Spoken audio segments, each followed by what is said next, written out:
How has Hashimoto's affected your mental health, and what advice do you have for women with thyroid issues that are struggling with depression and anxiety, etc.? Man, to be honest with you, I feel like Hashimoto's for a really long time changed who I was at the core of who I was. It made me feel inferior to a lot of things that my childhood self was very like confident and like, loud and just like friendly and outgoing. And I think as I got older, and I think this just comes with age in general, but I feel like I couldn't get out of this like cycle of not really imposter syndrome because I wasn't going over after everything, but it made me feel like I wasn't good enough for anything, that I had no value, that I was going to be sick forever and feel terrible forever. So what was the point? And I honestly think just really forcing yourself to have to try to get out there, even though, getting up when you're in a depressed state, getting up out of a bed is even an achievement, because there's some days where you're like, I can't even get out of bed because there's no point. So I think really just like focusing on the little wins, you know what I mean? And really focusing on you and your journey. Because I think a lot of times, especially back in the early days, not so much now, even though I still do it now, because I think it's just such an ingrained habit that you have to try to unlearn. But I compared myself a lot to people, whether they were successful at my age or more successful, or, they had a great body or whatever. And we're taught to do that in our Western culture.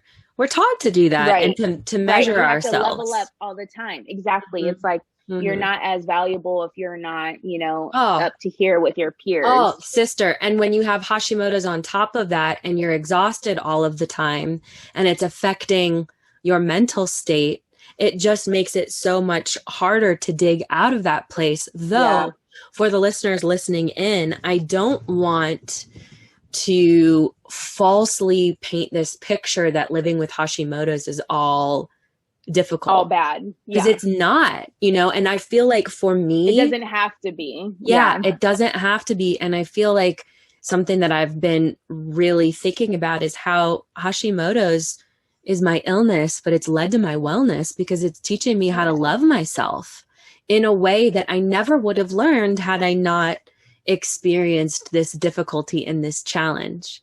And it's so crazy that, sorry to cut you off, but literally I always say this, and that's so funny you say that. Like, I feel like being diagnosed with Hashimoto's it's my superpower, because it's the thing that put my health in check and made me realize all the changes that I need to implement to live my best life. And it, like, if I didn't have that diagnosis, you would just be living life feeling terrible all the time and not knowing why.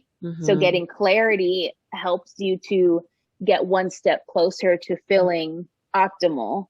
But I totally agree, because I feel that same way, where it's like, who knows where I would be now, what kind of eating habits maybe I would be, or lifestyle, or what would be like a priority to me in my life. Like now, a priority to me is, I probably spend more than I should on groceries, because quality to me is super, super important. And that's where I make a lot of my investments versus like shopping or whatever the case may be. Although there's nothing wrong with that either. But food, definitely one of my largest investments every month. Yeah. Yeah, exactly. Well, and for the listeners too, I also want to, again, pour on hope here that your Hashimoto's diagnosis is not the end of a beautiful life. It can, that life can be achieved. But what I do want to say is create a space for yourself in which you give yourself so much grace and also time to heal. This did not happen to your body overnight. And so it's probably not going to heal overnight. Though I do believe in miracles and I don't want to say that's not possible. I think for me, after I was diagnosed, I was like, okay, I'm going to give up gluten. I'm going to give up dairy. I'm going to get on the medication and then I'll be good. Be like healed. Yep. Yeah. And it wasn't overnight. I do feel so good now, especially compared to how I felt last August. But it did take some time, and it took a lot of unlearning for me, specifically around driving myself to be productive and achieve. I had such a resting problem, and I still do at times, but give yourself, if you are struggling, especially if you are in the first stages of understanding that you have Hashimoto's, give yourself so much grace and so much space and time to figure it out. And you can figure it out, and most likely you will figure it out. But it does take a little time. And I feel like the faster you learn to love yourself in the process, the faster the healing takes place. And for me, I think the self-love piece was pretty much as important as the medication and giving up gluten and giving up dairy. I 100% agree.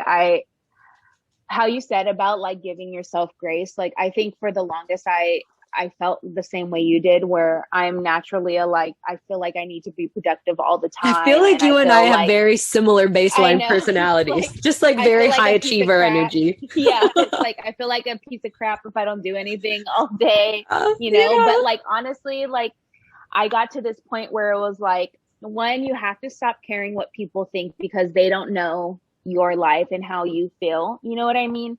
I definitely would get those comments of like, oh, stop being lazy. And it's like, I'm not being lazy. I'm listening to how I feel. And I'm telling you, like, my body just does not feel well. So that was one thing. But also, like, exactly what you said, just like knowing that it's a long journey to healing. And honestly, there's going to be some days where it's like it works until it doesn't work. And then you have to find like a new route to go. But you can and will feel good one day, and eventually it's not going to happen overnight, and there's going to be changes that we have to make, and you can have small implemented changes. You don't have to like flip your life upside down, but definitely give yourself grace in the sense of like, you have a different path than other people. Stop comparing yourself to other people, and you will achieve on your own time, and I definitely think that aspect of like, once I started probably about 2 years ago, I don't know, I got to a point where I was like, I'm tired of like feeling like I can't eat salmon today because that's not what it says on my meal plan. And even though I know logically salmon is so great for you, like wild Alaskan salmon, what's wrong with that? But I just got to a point where I was like, I'm so tired of my life feeling so regulated and like still hating myself. Why can't I just try? Sucks the joy. It does. And I was like, why can't I just try for once owning my size, regardless of what that is, intuitively eating how I feel makes me feel best, and just really learning to love and cherish myself. And honestly, like once I made that decision, oh, my light went off. That was weird. Once I made that decision, honestly, like everything just kind of like fell into place. It was like, I don't know, everything just kind of like clicked for me. And it was like, why haven't I done this sooner? Like, I know it takes us so long, especially as women, to learn to love ourselves. And for the people that are listening, like imagine what it would feel like, even if just for one day, not beating yourself up and accepting yourself as you are, and letting that not only be enough, but be something you're excited about. I feel like this is my take on all of this. Our minds are so powerful, and our consciousness has the ability to overcome and do so much metaphysically, so much. However, one of my greatest teachers said to me, your body is honest and it will always tell you the truth. Yes, so for the women who are struggling with, let's say, somebody else calling them lazy, or somebody else saying, why are you always tired? Drink a cup of coffee or go work out or whatever. It's so important that you tune those voices out and allow your body to be the guru, because our bodies know. And when I pay attention to what my body needs, like I told you before we got on today, I didn't want to go to the office today. I brought the office to my house. And I needed that because I needed to be home. I needed to be grounded. That makes a difference. Even if they are small, tiny shifts, listening to our body is absolutely vital in the healing process. And we can't ignore that. Yeah. We just can't. It would be to our own detriment.